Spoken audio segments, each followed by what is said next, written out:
Salam, selamat pagi saudara-saudari yang terkasih di dalam Tuhan Yesus Kristus. Selamat berjumpa kembali di dalam renungan pagi hari ini. Sebelum membaca dan merenungkan firman Tuhan, marilah bersama-sama mempersiapkan hati dan pikiran kita dan memohon tuntunan Roh Kudus.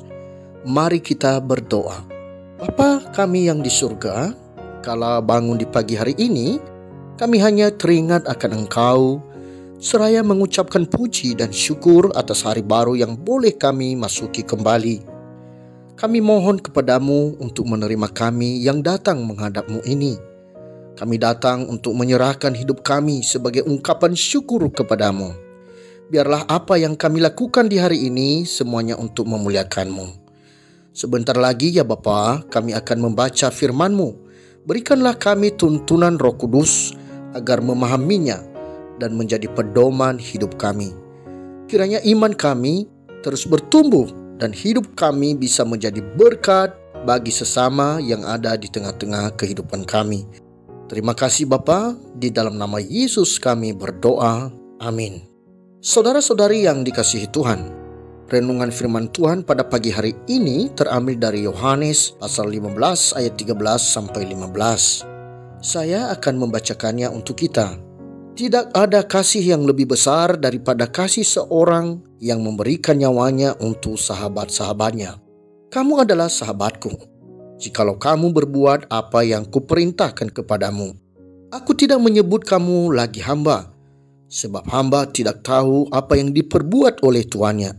Tetapi aku menyebut kamu sahabat, karena aku telah memberitahukan kepada kamu segala sesuatu yang telah kudengar dari Bapakku. Saudara-saudariku yang terkasih, judul renungan pada pagi hari ini adalah Yesus Sahabat Sejati. Saudara-saudari yang dikasihi Tuhan, tanggal 24 Februari 2022 ini merupakan hari yang mengejutkan bagi dunia, di mana negara Rusia akhirnya melakukan aksi militer kepada negara Ukraina. Serangan yang dia lancarkan tentu saja berdampak buruk dan menimbulkan krisis kemanusiaan. Ketegangan masih terus berlangsung hingga saat ini.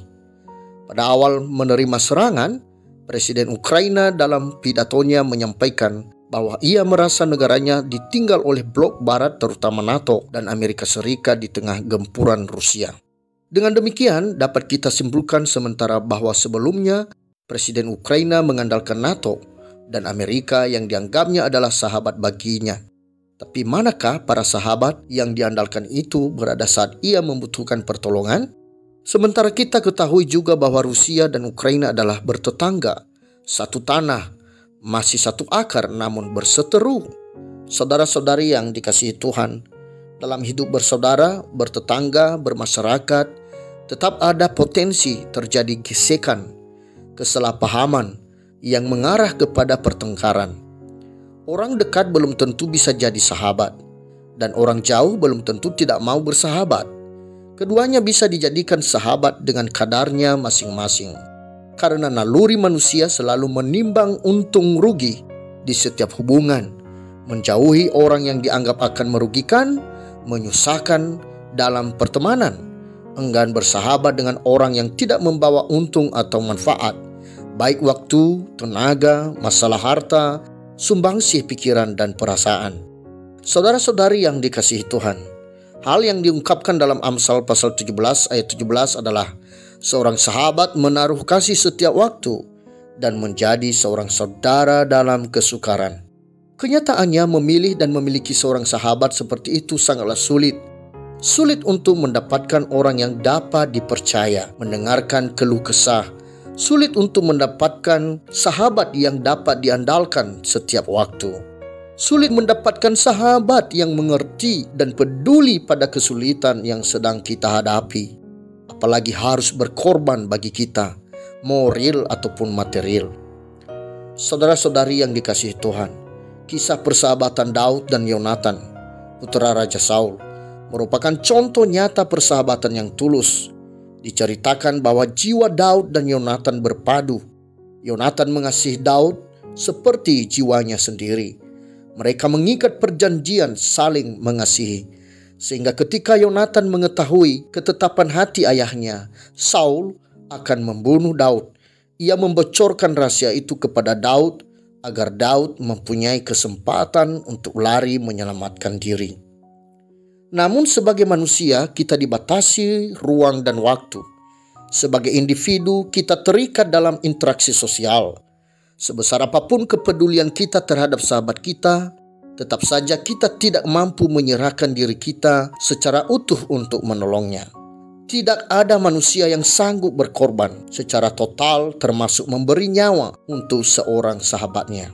Saudara-saudari yang dikasihi Tuhan, jadi siapakah yang sesungguhnya dapat kita andalkan setiap saat dikala kita berada dalam kesesakan, mengalami penderitaan, berjalan di atas duri, dan bahkan yang mampu menyucikan kita dari segala dosa?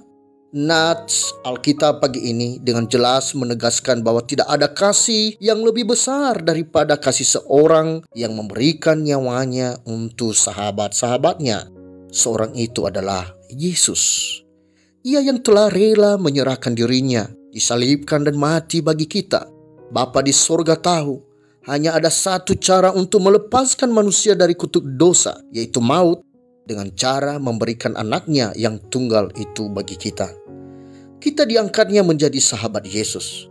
Kita berpadu dengan Yesus sebagai sahabat yang melakukan serta mengikuti perintah-perintahnya, dan kita mendapatkan hidup kekal bersamanya. Saudara-saudari yang dikasihi Tuhan, pagi ini saya mengajak saudara-saudari untuk mempercayakan seluruh hidup kita kepada Tuhan. Hiduplah seturut firman-Nya.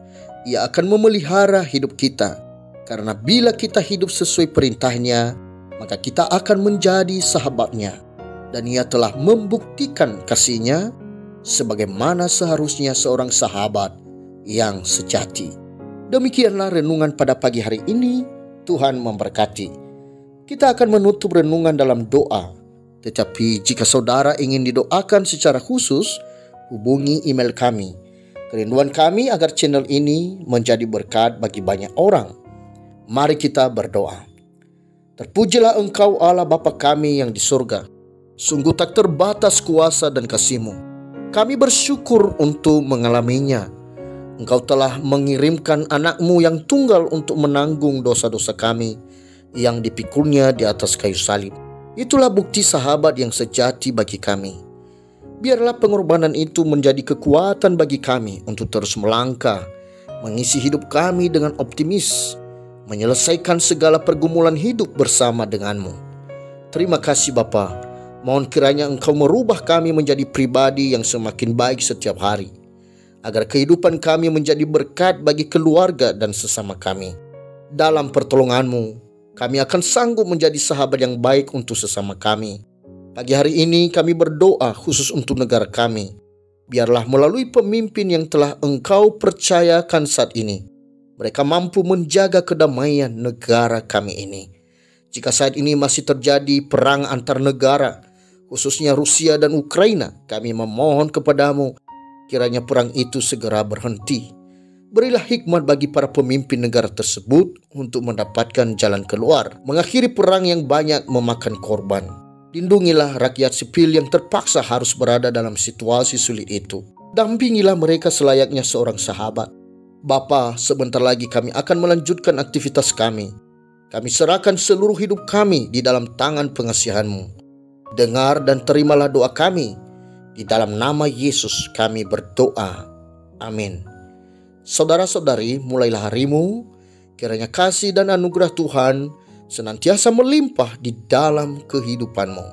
Muliakanlah Tuhan di dalam setiap aktivitasmu.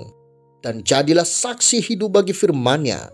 Roh Kudus menyertai kita semua. Sampai berjumpa kembali di renungan berikutnya. Tuhan Yesus memberkati.